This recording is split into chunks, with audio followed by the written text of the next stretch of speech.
Hello, everyone. Welcome back to the Strategic Travel Entrepreneur Podcast. My name is Rita M. Perez. I am your hostess with the mostest. I've been in the travel industry, oh boy, it'll be 15 years later this year. But I am so glad to be here. I started on the agency side, if you didn't know, and I have been doing a lot more on the content creation and business education side, and also making sure that we get you the best resources to help you build your business has really been a true focus and passion of mine.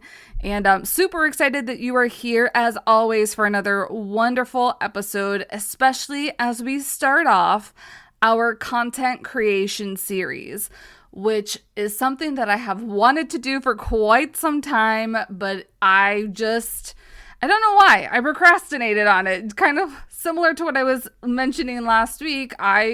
There's some things that I'm like, when the right time is, and it feels like now is the right time to talk a lot about content creation.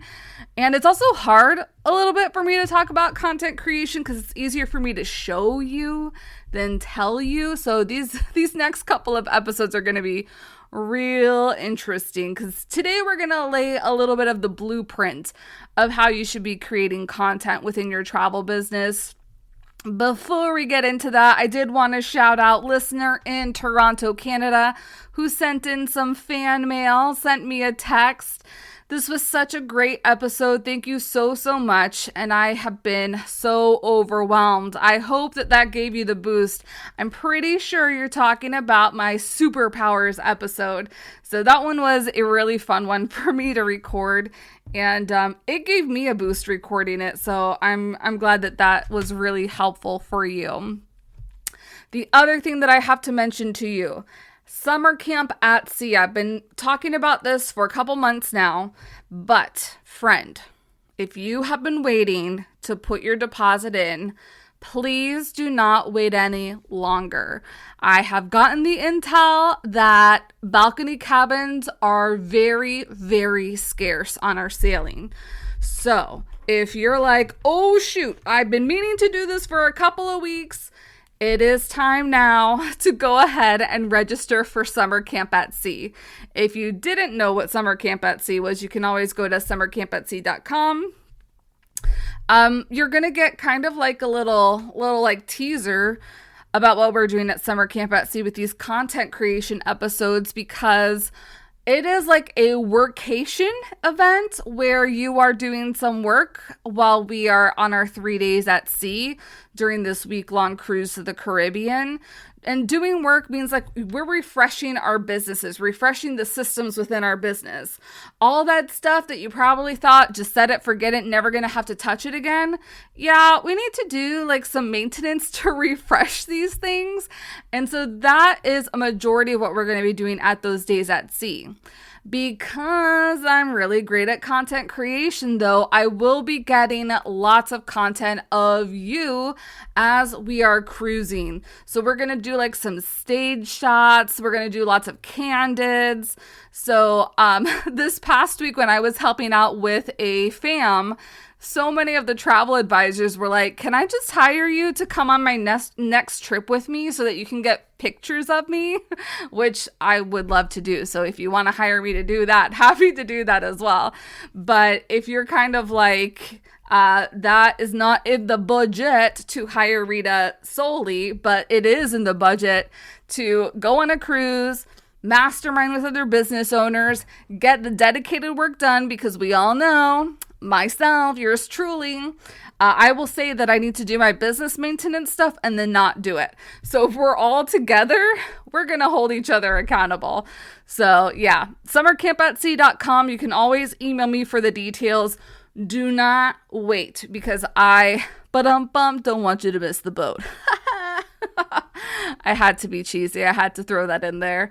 Also for you coming up, I do have a webinar with Lucia. I'll link that down below as well. But most importantly, make sure that you're with me at Summer Camp at Sea so that I can hold you accountable to doing all the things that need to be done within your business.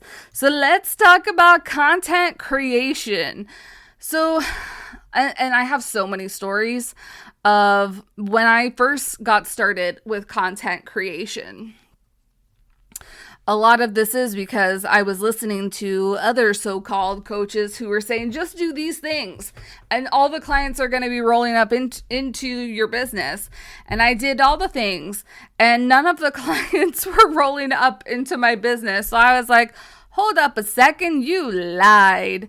Now, I don't think anybody's purposely trying to lie or dupe you. I just think that they're missing a really important step when it comes to content creation that we will go over in just a couple of minutes.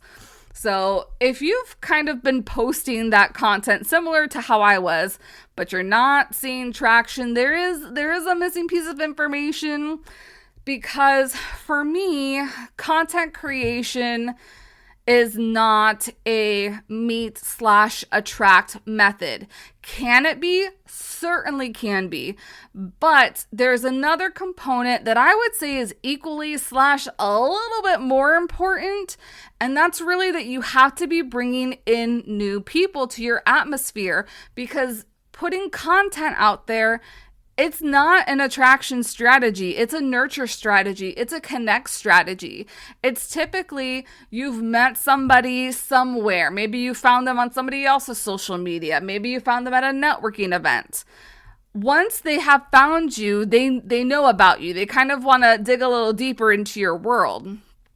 That's how the nurture strategy starts. That's why consistently posting wherever it is that you want to post, that's what's helpful, that those little content, but you have to be doing something on the bigger picture, that macro picture, in order to get people on those platforms. So you need both. You need a content strategy and you need a meet, MEET strategy on how you're going to meet people, how they're going to find your business. So I really want to put the emphasis too that I want you to create a content plan that is going to be sustainable to you and your business, knowing that you are not a content creator first.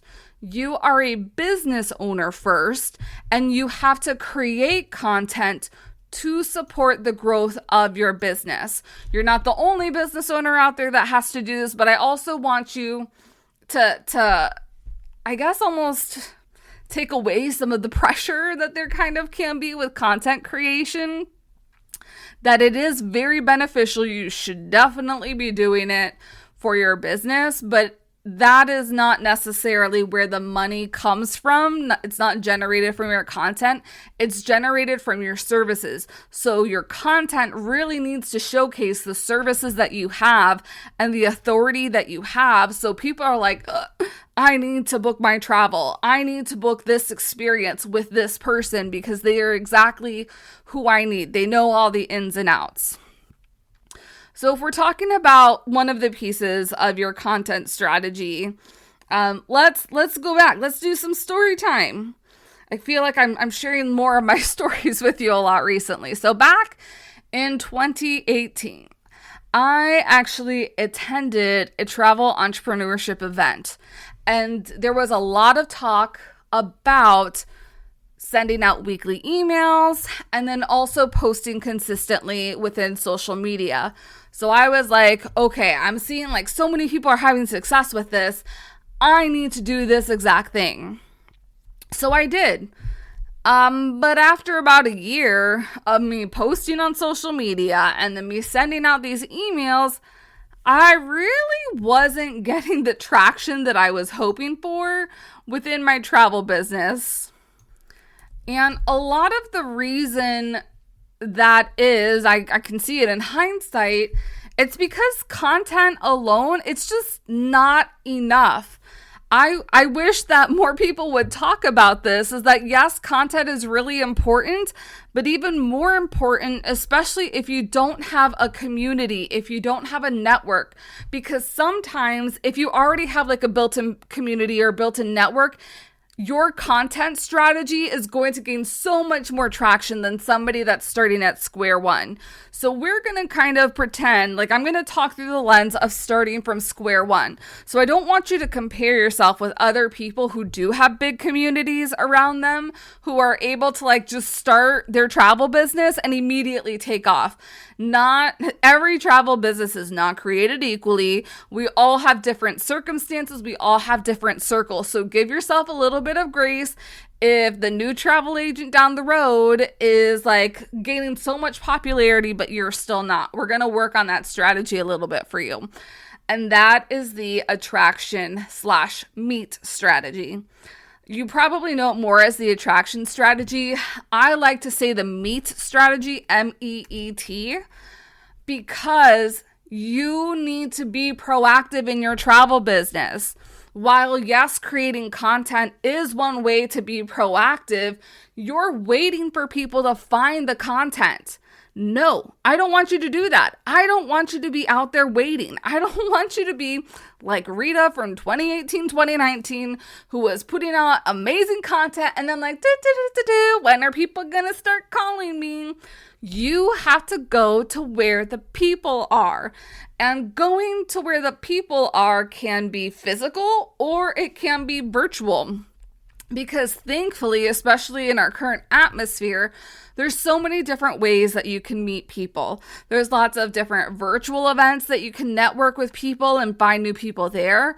You can do collaboration or attend collaborations or invite somebody to collaborate with you and leverage their platform so that you're in front of a different audience. You can also, if you're focusing on that macro content, focus on your search engine optimization of the content that you're creating so that you are found organically. Now that does take a little bit of a longer time, but if you're doing things correctly, using the right types of keywords that people are searching for, this is something that can pay dividends in the future if you are doing it correctly. Similarly, like paid ads is another strategy. It's not my favorite strategy because if you've been following me for a little bit, I am a relationship person. I didn't think I was a relationship person. As a matter of fact, if you asked January of 2020, Rita, are you a relationship person? I would have been like, no, you're crazy. I don't need to meet people. Yeah, that changed real quick. And it especially changes when you do take the bravery that's inside of you to be like, I'm going to quit my job and I'm going to force this business to be successful. You are very quick to know that you cannot do it on your own. And so you have to rely on other people to help you out. So those are just some of the ways that you can start meeting other people. If you didn't know, I did do a lead generation series last year. So it takes some of the biggest, most popular travel niches. So we're talking family, romance, food and beverage, and luxury travel. And I give a lot of different strategies for finding these leads. I think that those episodes are going to really couple well with this series because you need to know that first. You have to be really great at finding and meeting people first and collaborating with other people in order to have this content creation be of use, be of value to you. Because especially if you're starting from square one, you don't have, and I say starting from square one because most of you know I'm a single female, meaning I'm dating my boyfriend. We're not married. We don't have children. I don't have any pets. So those are all natural ways for you to kind of like build a community. If you have a spouse, if you have children, I mean, automatic PTA community there and all that. So I especially had to definitely go outside of my comfort zone to meet other people because I didn't have it kind of built in just the way that my lifestyle is. So meeting other people. I started by just Googling networking events in Orlando. And in February 2020, before everything kind of got shut down, I attended one event that was actually held in conjunction with NABO, the National Association of Women Business Owners.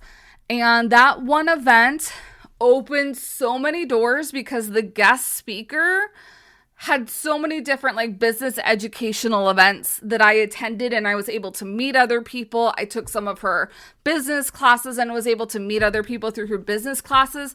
So you just don't even know like what one event, how it can change the trajectory of your business. So I know some of you are very like probably hyperventilating, like, oh my gosh, I need to go out and meet people. Yes, but you need to meet the right people, because one of the reasons that I wasn't doing this is because I thought that networking was sleazy. I thought it was like the old car salesmen being like, you want to buy this car from me? But if you find the right types of networking events, it's not like that at all. People can be so supportive. They can be so curious about what it is that you do, and also helpful. Because this is also like another superpower of networking, is that you increasing your network helps you to be seen as super valuable to your peers, because you're now able to connect them with people that they might need to know as well.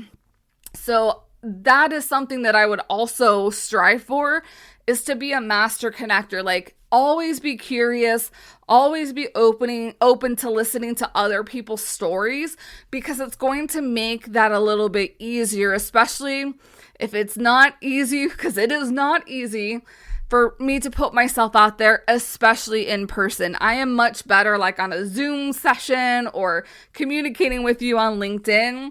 If I'm going to an event, I need somebody to kind of see that I'm a little bit more introverted. These types of events, I'm a little bit more shy and reserved. I need somebody to pull that out of me, because once I'm at the event and somebody's able to pull that out of me, then I'm like, okay, I'm in my groove. Let's start talking to people. Let's start mingling. But I personally still need that like one person to break me out of my shell.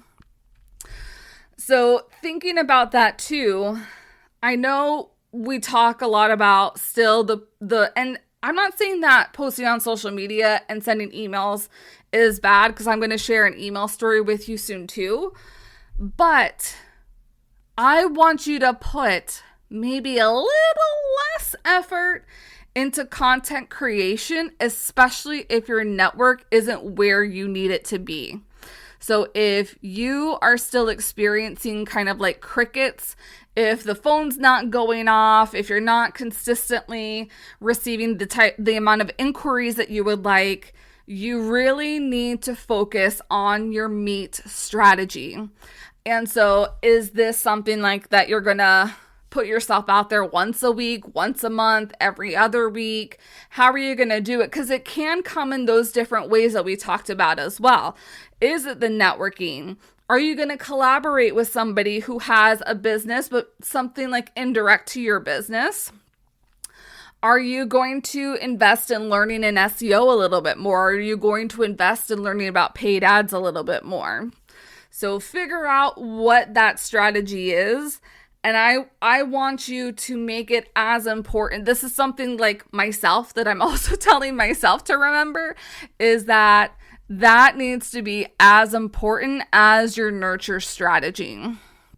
So challenge for you is, how are you going to be bringing new people into your atmosphere right now and within the next 6 months? Because really what's happening in your business right now is as a result of the past 3 to 6 months. So what happened 3 to 6 months ago, or what were you doing or what weren't you doing? Because 3 to 6 months from now, we're going to be at the end of Q2, beginning of Q3, end of Q3, beginning of Q4. It's going to be a really, really busy time if you're not already busy right now. So what can you do now to set that business owner up so that they're soaking it all in? They're having all the clients, working on all these amazing travel experiences. You want to have future use back. The second part of this little blueprint, so we've kind of laid the land a little bit in terms of making sure that not only are you creating content, but that you're meeting other people to constantly like get this influx of people who are in that content they're able to see your content and learn from your content, see what your expertise is. So there's a couple pillars that I would say that really compose a strong content plan. So these are a lot of things that I tell my travel advisors when we are sailing on a fam together, is that the type of content that you create needs to be something that's actually going to work for your business. And this is the experimentation. You're the mad scientist now, because you may love to do X type of content, but your audience doesn't like X type of content. It may also be that they do like X type of content, but the type of topics that you're bringing to that aren't the type of topics that they want to hear.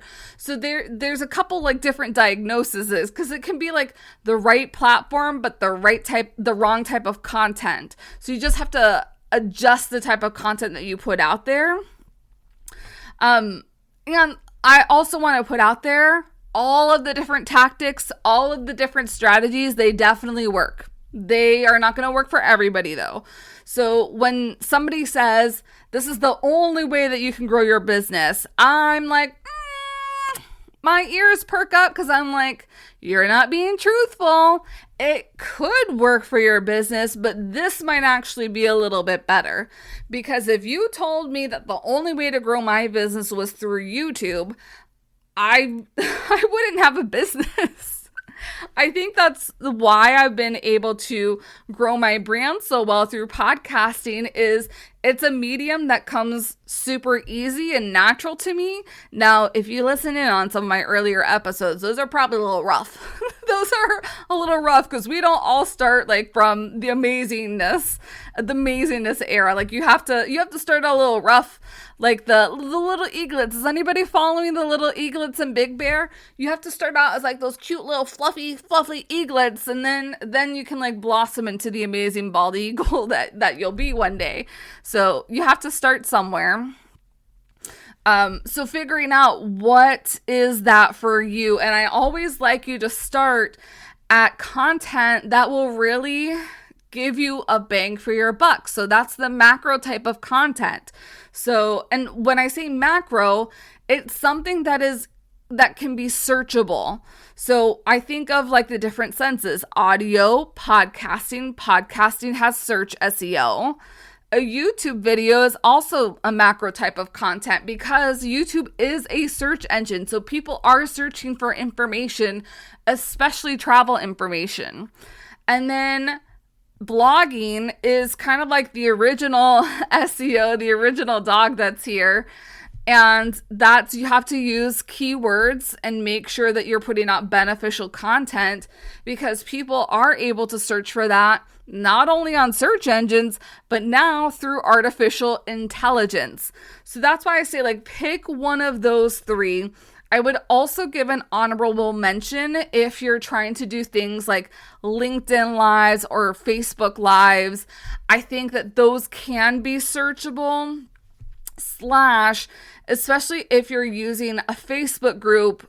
You can, if you're doing it strategically, a Facebook group can in a way be almost like a lead magnet for you. So if you're doing lives in there, you're still nurturing people who are coming in there.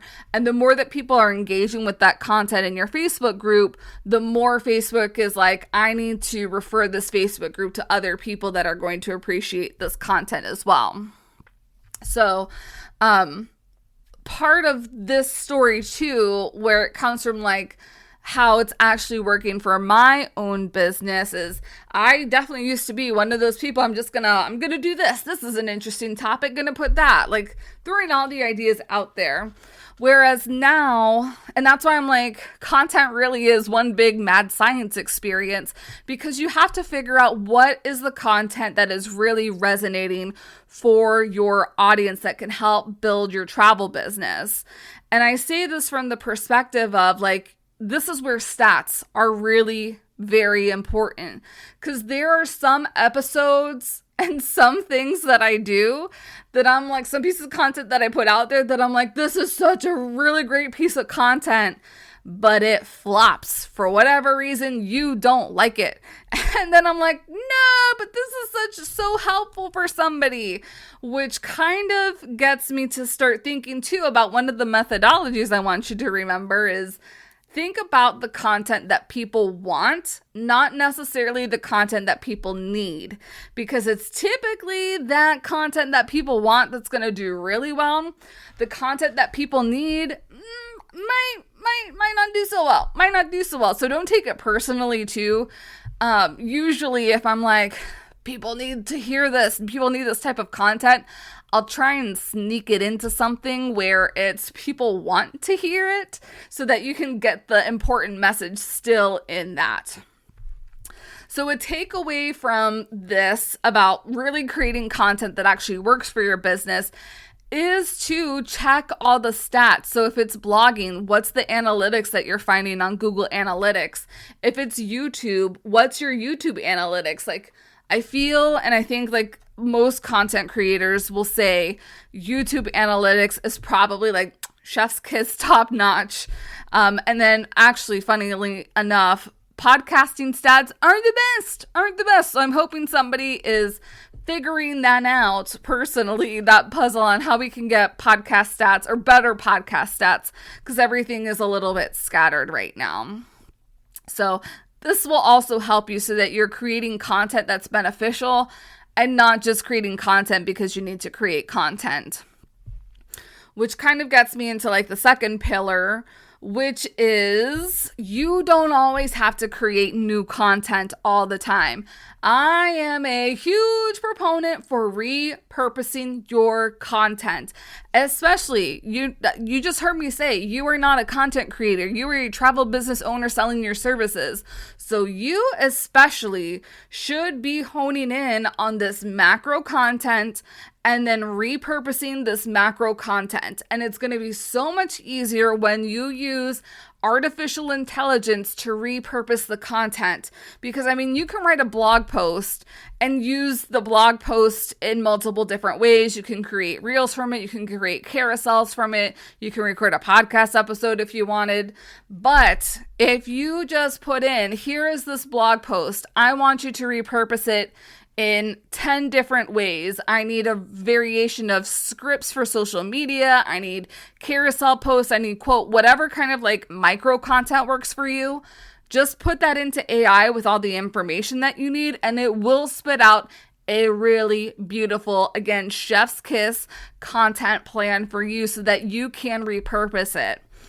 That is also why, like, you'll notice here, my big macro juicy piece of content is this podcast, but this podcast becomes at least 5, 6, 7, sometimes even like 10 different pieces of content because I repurpose it in multiple different ways so that I'm not always starting from square one. I'm also saving myself tons of hours by one, repurposing the content that I've already created, and two, using AI to work smarter, not harder, and also faster for me.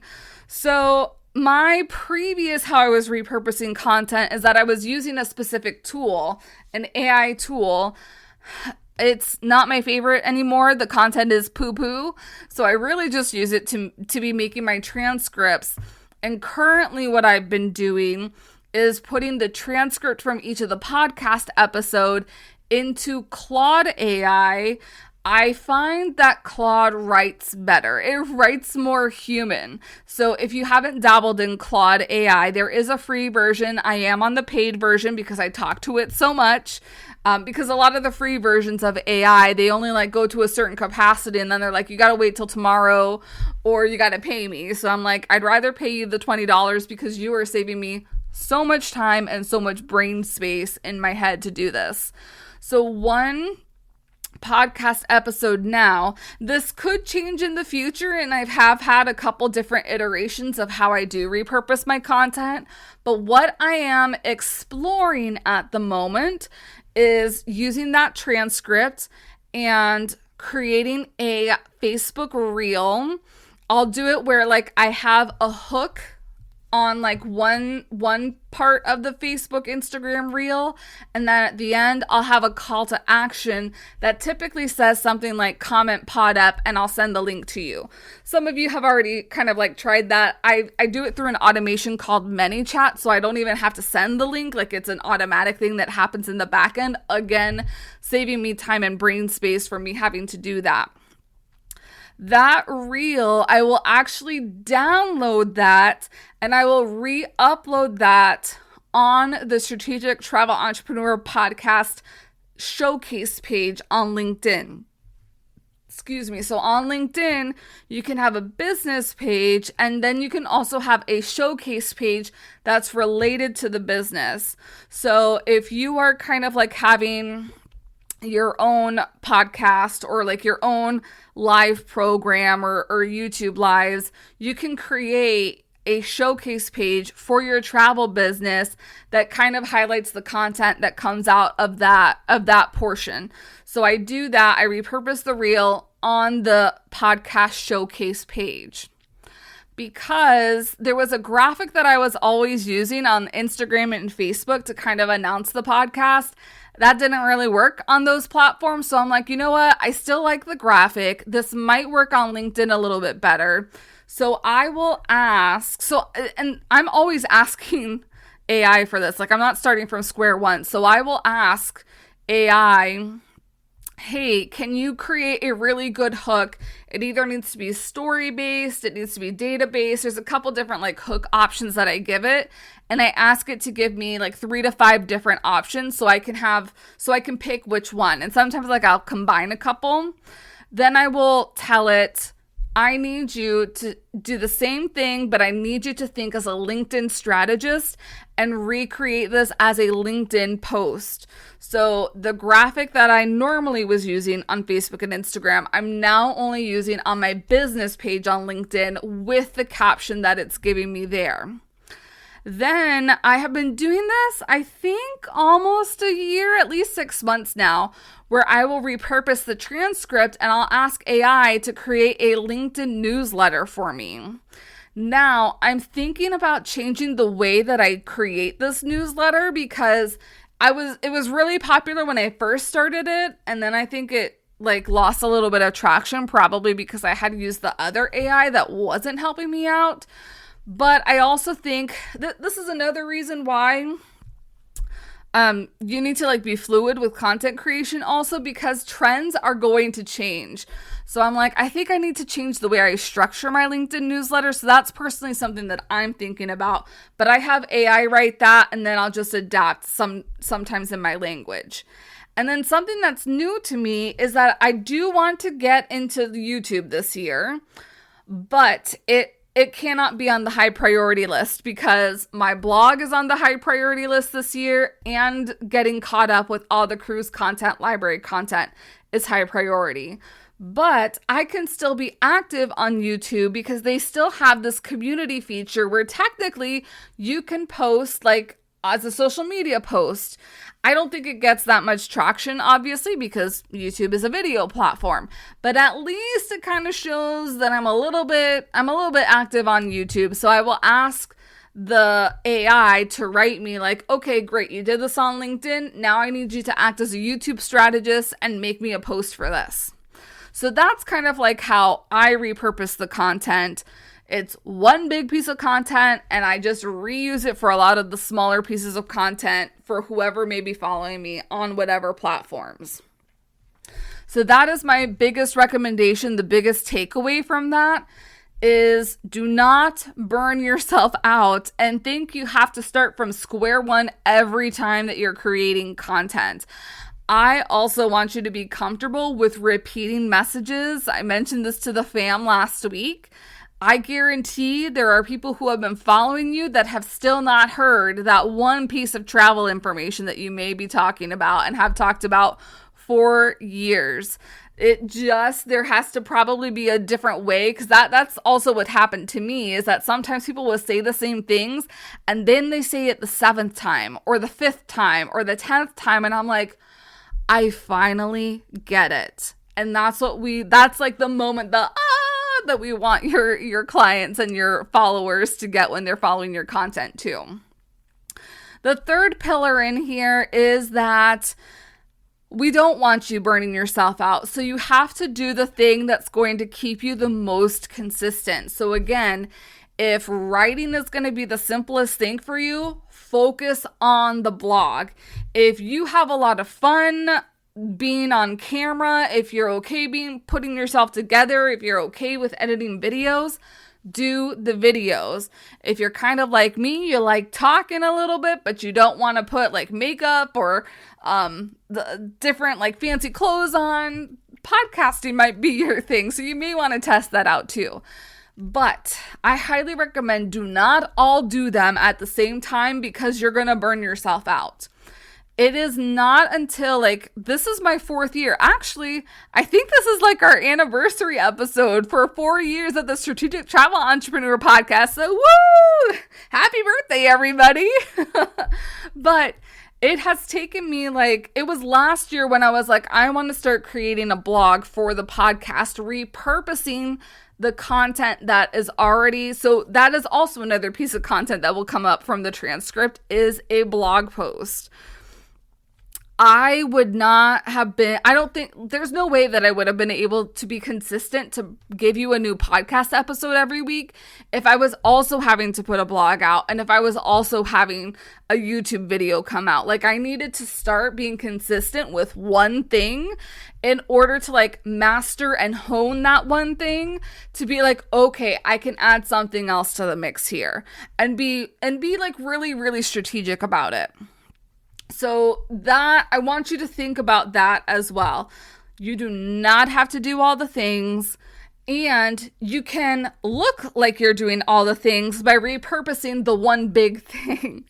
Let's be easy on ourselves. So again, pick whatever is going to be super consistent for you, and then you can, if you have the time and bandwidth, batch things, schedule things, make sure that you're automating things out because you want to keep up that consistency. So if you have said you're going to put something out every week, it better be every week.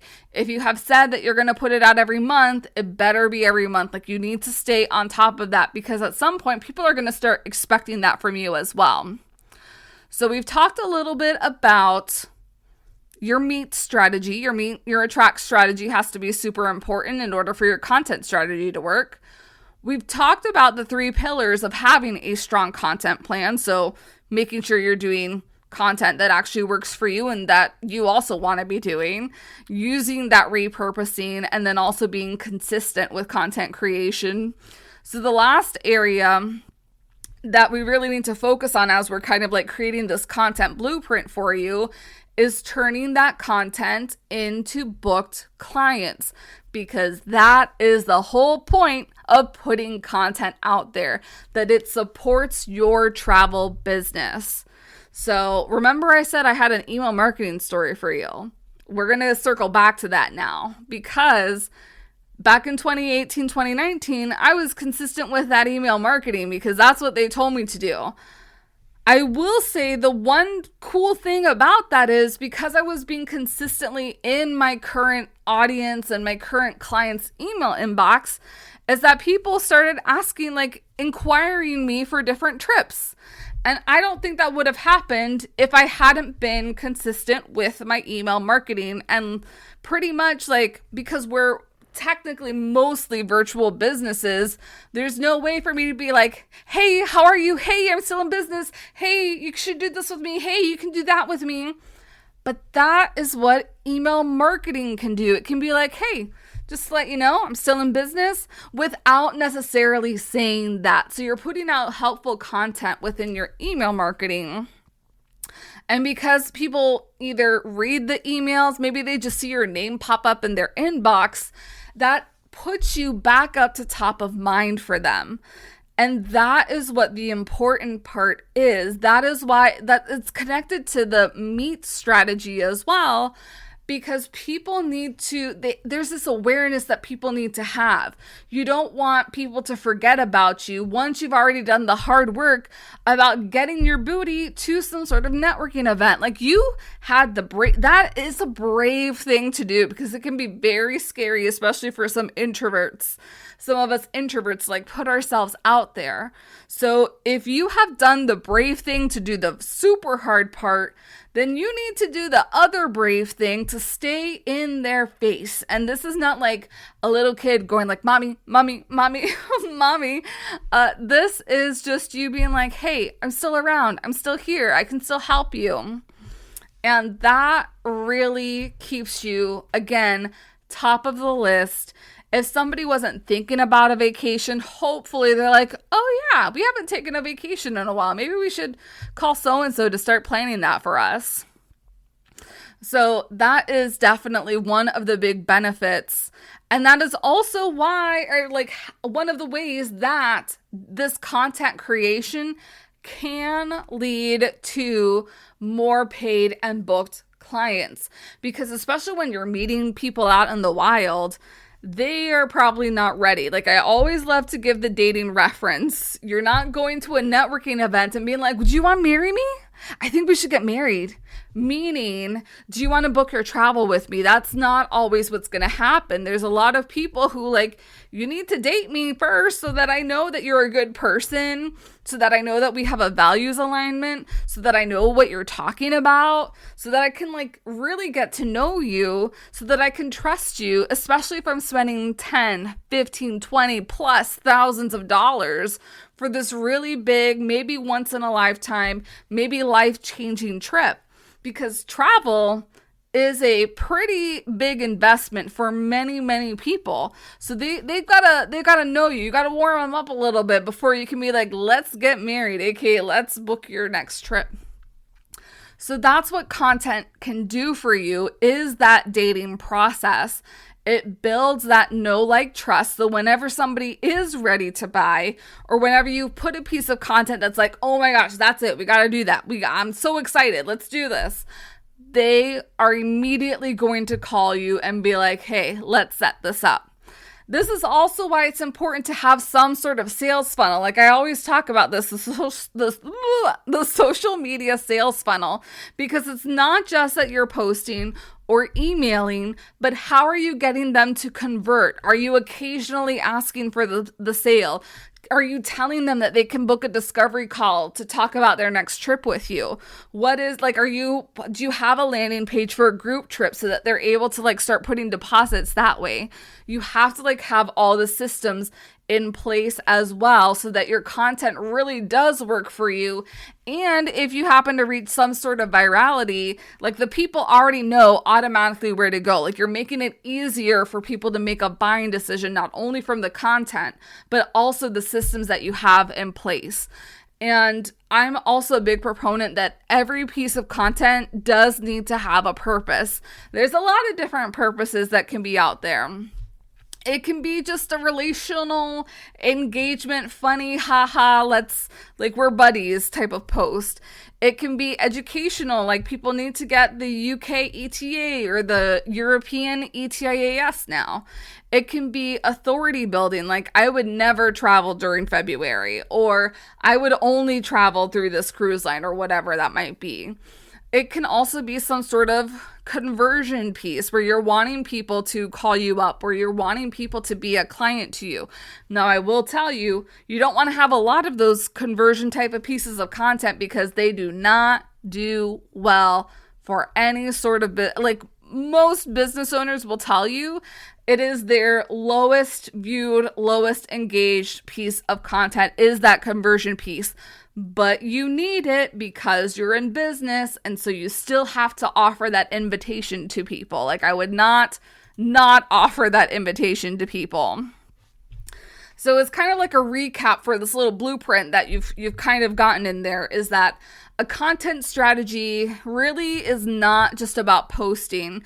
I hope that you've kind of like thought about that now. Like you have to be much more strategic and much more intentional. It's really about warming up people and the right people to make sure that you're bringing in and consistently bringing in new leads, because you're meeting them, you're having them follow you, you're having them add to your email list, and you're sharing a little bit about you on whatever consistency flow works the best for you. So this is kind of like your big action step, is to figure out what are some of the content things that you want to be talking about. Like, what would your personal pillars be?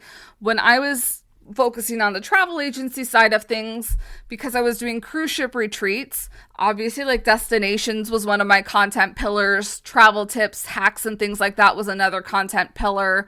Then I would say like small businesses and how they could take their clients on a retreat was a pillar, as well as team leaders and how people can get their teams together. So thinking about that, your content pillars are probably going to be a little different. I would still keep like some sort of destination or product pillar. And then I would also do like some sort of like travel tips and things as another pillar, but you might have one or two other pillars that are a little bit different. And then let me know. Down below, you can go ahead, shoot Rita a text. What would you say is your biggest content challenge right now? Because I either want to dispel some myths or give you some pro tips throughout this series on how we can combat some of those challenges as well. So thank you so much for tuning into this episode. I hope that this was super duper helpful, and I'll see you next week. Make sure you sign up for summer camp. See you soon, everybody.